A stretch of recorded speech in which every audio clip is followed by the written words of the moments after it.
Now, let me ask you this. Did any homes at all sell last month? Well, yeah, there were some homes that sold last month.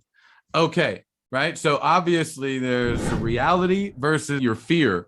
The facts are there are homes that sold. Your fear is telling you all that stuff about why you can't and why there are these reasons why there wouldn't be opportunities. But as soon as we look at the real numbers and we take our emotions out of it, the fact are there are homes that sold last month, and there will be new people that agree to work with real estate agents this month. This week, there will be people in your market that are going to say yes to working with somebody. The only question is it going to be you? And how in the hell would it be you if you ain't even out there? If they don't even know you, you're not even giving yourself a chance for them to like you, right? Because you're not there in front of them. And there's a chance that they could end up working with somebody who they don't like. And that person's gonna, gonna get it instead just because maybe they showed up. And so there are people every single week, no matter what you're hearing, that are going to say yes. There are people that expired that are going to relist with another agent. Those are just the facts. I'm not saying how many. Okay. I'm not saying how many, but it doesn't take that many new clients, I think, to make a big impact on your life. I mean, I think if you consider the average commission, no matter where you are, being around $5,000. And I think the average medium household income in the United States is maybe 48 to 52.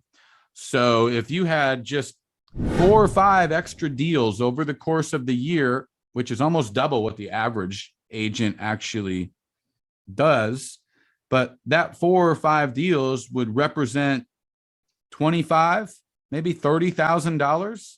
That's almost another household income. Okay. And so I think also it's like, man, that's a lot of work to do calling and doing. Oh, just what, only got 2 or 3 deals. Dude, 2 or 3 deals, that's $15,000. Okay. And maybe when, we discount that sometimes, kind of like the advertising. Okay. So to switch gears with the Facebook campaigns, I was running those buyer leads and it was like $6 a lead. I was like, that's expensive. She only ran it for not even probably 30 days. So didn't give it time, but let's just say that it was $6 a lead and you're sitting there with 200 leads, which means you spent $1,200. I spent $1,200 and I'm sitting here with 200 leads. I got 200 leads and I got nothing out of it. I spent $1,200, right? Total waste. So there are some things usually that we're not doing that are the reason we're not getting better conversion if we are actually able to generate the lead. If they're not converting into a sale, we probably should look at ourselves first, not the actual lead source.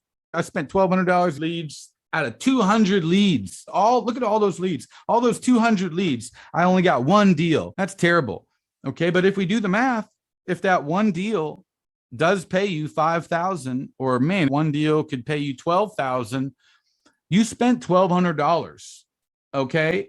Let's say that it took 3 months even. You still spent $1,200 in order to get a $12,000 or a $5,000 client. So and that's not counting the lifetime value, the referral and the next sale and all that. So the cost to acquire the client was $1,200 and benefit to you was $5,000. So you've got whatever that is, $3,800 or something in profit. You would do that all day long. But unless we go through those numbers, I think if I told you, listen, I'm Mr. Lead Marketing Genius and I'm going to sell Thomas my advertising services, and I told him, here's what you can expect, probably generate about 200 leads over the course of 90 days and you'll get 1 deal, probably have to spend a little over $1,000.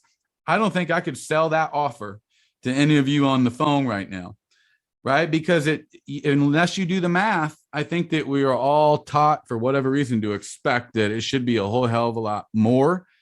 Going back to the reality.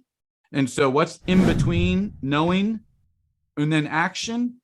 That's the dot in between the knowledge and the action. That dot is all that stuff that's telling us not to believe what we know damn well to be true.